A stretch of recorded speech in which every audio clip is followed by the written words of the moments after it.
ஆச்சி மசாலா. எந்த சமையலும் ருசி தேடும் ரகசியம். 20 ரூபாய். முன்னாள் அமைச்சர் அனிதா ராதாகிருஷ்ணனின் 17 சொத்துக்கள் முடக்கத்தை நீக்கிய தீர்ப்பாயத்தின் உத்தரவை எதிர்த்து அமலாக்கத்துறை தாக்கல் செய்த மனுவுக்கு 3 வாரங்களில் பதிலளிக்குமாறு சென்னை உயர்நீதிமன்றம் உத்தரவிட்டுள்ளது. விவரங்களை தருகிறார் செய்தியாளர் ஆனந்த். வணக்கம், விவரங்களை சொல்லலாம். வணக்கம். கடந்த 2001 முதல் 2006 ஆண்டு காலகட்டத்தில் அமைச்சராக பதவி வைத்த அனிதா ராதாகிருஷ்ணன் வருமானத்திற்கு அதிகமாக 2,07,96,000 ரூபாய் சேர்த்ததாக அனிதா ராதாகிருஷ்ணன் மற்றும் அவரது குடும்ப உறுப்பினர்களுக்கு எதிராக லஞ்ச ஒழிப்புத்துறையின் சார்பில் கடந்த 2019 ஆண்டு தூத்துக்குடி நீதிமன்றத்தில் வழக்கு பதிவு செய்து விசாரணை நடைபெற்று வருகிறது. இந்த நிலையில் இந்த வழக்கின் அடிப்படையில் அனிதா ராதாகிருஷ்ணனுக்கு எதிராக சட்டவிரோத பணப்பரிமாற்ற தடை சட்டத்தின் கீழ் வழக்கு பதிவு செய்த அமலாக்கத்துறை அவருடைய 18 சொத்துக்களை முடக்கம் செய்து உத்தரவிட்டது.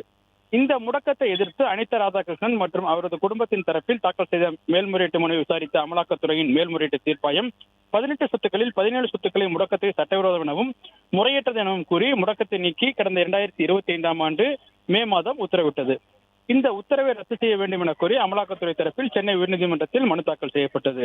மேலும் 17 சொத்துக்கள் முடக்கத்தை நீக்கிய உத்தரவிட்ட அந்த உத்தரவில் மேல்முறையீட்டு தீர்ப்பாயம் எந்த காரணத்தையும் தெரிவிக்கவில்லை எனவும் இவ்வாறு தெரிவிக்காமல் முடக்கத்தை நீக்கியது தவறு எனவும் அந்த மனுவில் தெரிவிக்கப்பட்டிருந்தது.